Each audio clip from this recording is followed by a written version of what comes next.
চলো এগিয়ে যাই। বরিশালের মরিচবুনিয়া গ্রামের মোস্তফা ফিটারের তৈরি বিমান পানিতে চলছে। কোনো ধরনের প্রাতিষ্ঠানিক শিক্ষা ছাড়াই বাংলাদেশে তৈরি বিমান পানিতে ভাসমান অবস্থায় চলছে, এমন তথ্য শুনলে অনেকটা আশ্চর্য হওয়ারই বটে, কিন্তু আসলেই তা সত্য। মোস্তফা ফিটারের তৈরি বিমানটি 18 জন যাত্রী নিয়ে রোদ কিংবা বৃষ্টি যে কোনো সময় চলাচল করতে পারে। গরম থেকে যাত্রীদের স্বস্তি দিতে বিমানের ভেতরে ফ্যান, লাইট ও জানালার ব্যবস্থা রাখা হয়েছে। প্রযুক্তির কল্যাণে যারা শুধু বিমান দেখেছেন কিন্তু চড়তে পারেননি, তাদের শখ মেটানোর জন্য এই বিমানটি তৈরি করা হয়েছে বলে জানান মোস্তফা ফিটার। যে পানিতে হইলেও কিছু লোক ঘুরতে পারবে, আশা মিটাবার জন্য। স্যালো ইঞ্জিনের মাধ্যমে পানিতে ভাসমান অবস্থায় চলা বিমানটির নির্মাণ ব্যয় হয়েছে প্রায় 3.5 লাখ টাকা।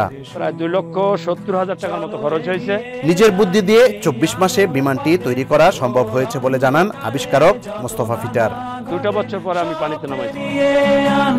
ইউসুফ আলী, জিটিভি বাংলা 24, বরিশাল।